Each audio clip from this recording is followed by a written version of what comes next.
How do you value this market today? I think that just the way you said it is going to be a fool's journey to say, here's the stock market, and I'm going to time the movement into the market. I'm going to time the movement out of the market. Okay, you know what that means?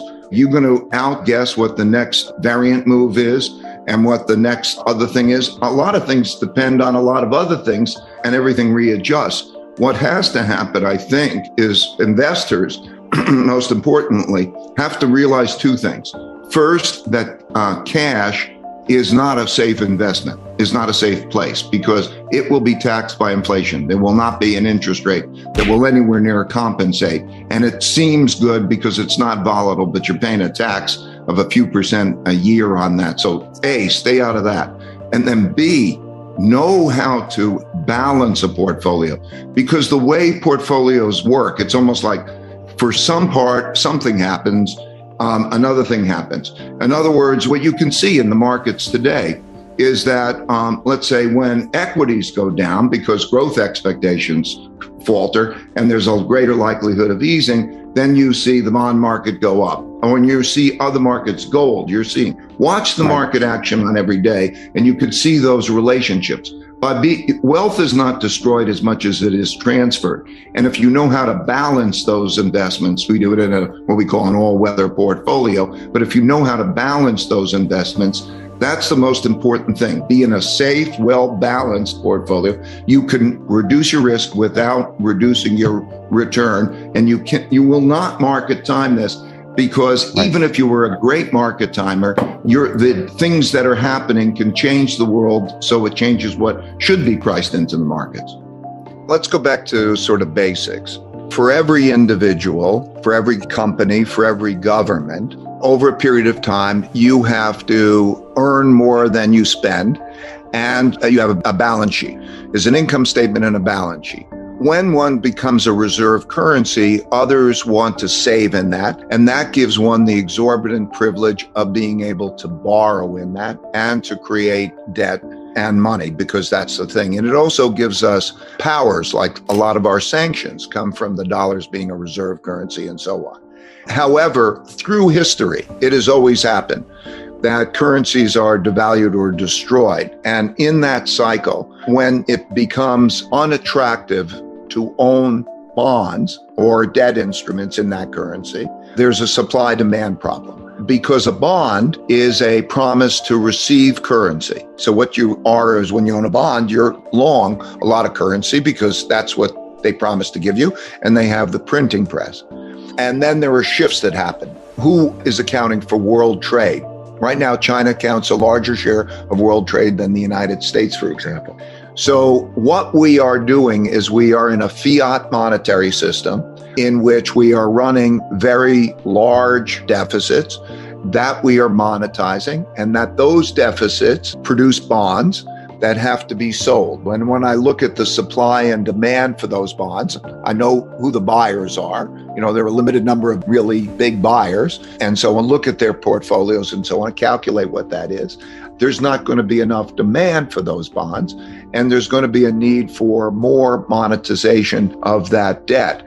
And so the answer is, yes, we're producing a change in the storehold of wealth. And you've seen it in the markets, because just think of it in a mechanistic sense. When there was that stimulation and the buying, what the Federal Reserve did in terms of buying that assets, there was not only the decline in real interest rates, we had about 150 basis points decline in real rates and nominal rates down there. So the discount rate was lowered.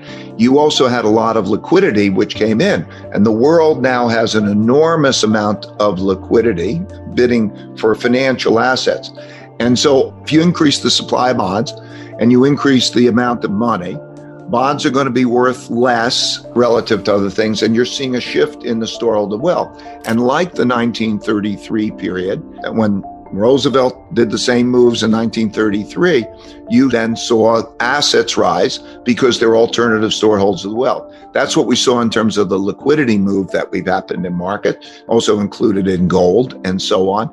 And so that's how it looks to me in terms of the comparison. We're now in a new era. Want to trade and invest in global markets with ease? Build your portfolio with a one-stop investment app. Moomoo offers access to stocks, ETFs, options, and more.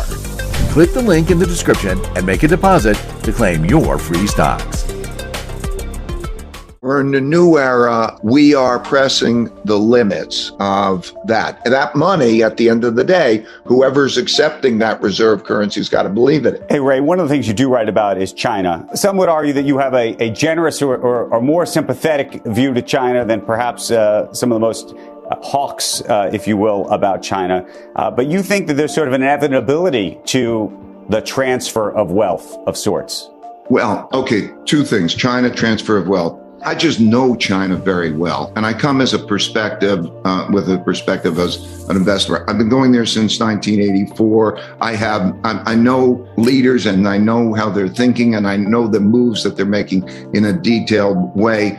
And I'm just trying to share what that perspective is, because I think a lot of people make stereotypical moves, and I think you have to really understand. First thing you have to understand, because it has been a remarkably successful place. Since I started going there in 1984, per capita has increased by 26 times and so on. So to not understand it or to approach it with a great bias is a great disservice. Okay, in terms of the element of, let's say, a transfer of wealth, or let's call it common prosperity. Yes, there's a world, in this world right now, there's a move to common prosperity. I think that that move, what does it mean at a technical level? That's not take your money away. But here, I would say what are called progressives here are much more left than what we would call progressives or whatever the Chinese policies are doing. But yes, worldwide, there has to be common prosperity, or let's call it broad prosperity. And the question is whether that's going to come about by productivity or not. It doesn't mean that you're going to have like a communism that's going to take all of that. There's going to be a lot of productivity in China. And so, again, diversifying the portfolio. You look at the United States elsewhere, you have to diversify. And there are things that are going on. And also, let's just think about capital flows. China is becoming an effective place to invest money. Something like 40%, over 40% of the IPOs are going to be Chinese stocks on Chinese markets and so on. And capital flows work that way. And history has shown us that when there's an empire, an emerging empire, they build the financial markets, they build the financial system. So Amsterdam was the world's financial center during the empire when there was the Dutch guilder. London was the financial center in the British Empire. US, we had New York. And so we're seeing that merge. All of that changes the supply and the demand that is threatening to the reserve currency status. Just imagine it's a state, okay?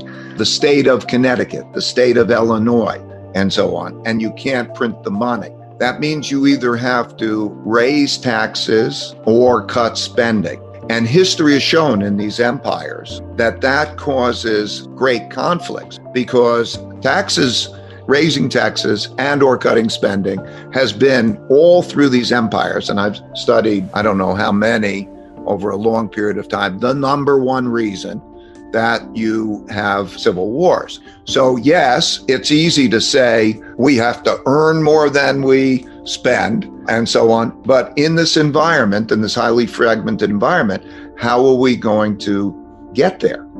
What I decided to do, I was doing the research for myself in Bridgewater, because what I learned through my life is that all the surprises, the big surprises and mistakes I made whenever they occurred were things that didn't happen in my lifetime before, but happened before my lifetime. Like in 1971, I was clerking on the floor of the New York Stock Exchange. August 15th, I remember it very well. Nixon announces that money as we know it is not any longer going to exist, and people wouldn't accept dollars in Europe. And I went on the floor of the New York Stock Exchange, where I'm clerking, the next day, and I thought there was a crisis, and I thought the stock market was going to go down a lot, and the stock market went up a lot. And then I said, okay, well, why? And I studied history, and I studied devaluations, and I studied that the exact same thing happened on March 5th, 1933 with Roosevelt's move, and I understood when you devalue, you reflate, and it has this positive effect on that. So what's happened recently is that I've observed three big things that are going on that haven't happened in our lifetimes, and that they're big, big, big things. And so those three big things led me to want to study them in history. And they are what's going on with money and credit as you get zero interest rate, and everybody needs a lot more spending power. The production of a lot of debt that is monetized and directed by the central government to the places they want it to go because the capital markets won't get them there in that way. That phenomenon came loud and clear through COVID, but it existed before. And so that leads me to the supply and demand of money and credit. And I realize who gets it and who doesn't get it drives not only the markets, it drives our lives. So that's one. The second factor is the emergence of populism and the wealth gap. So when Donald Trump got elected, and there's a lot of populism around the world, that didn't used to happen in developed countries in the same way. And I decided to study the distribution, the deciles. So I took the bottom 60% of the population and I looked at those conditions and so on. And I realized that the wealth gap today is the largest since it was in the 30s. The monetary policy I'm talking about, last time that happened, zero interest rates, a lot of monetization, 1930 to 45 period. The wealth gap and the conflicts that we're dealing, last time that happened, 1930 to 45 period. So that factor, we're at each other's throats. We have conflicts primarily over money and wealth, and that defines tax policy. So when we look into the new administration, whatever that may be, we're going to think about those policies. I needed to put that in perspective. And then the third is the rise of a great power to challenging an existing great power. The world order that we're in began in 1945. The United States won the war. Basically, it accounted for 50% of the world's economy, had 80% of the gold. Gold was money. And so we built a dollar-based and US-based order. And now we're in a position where the Soviet Union was never economically comparable rival. They had nuclear power, but not the same.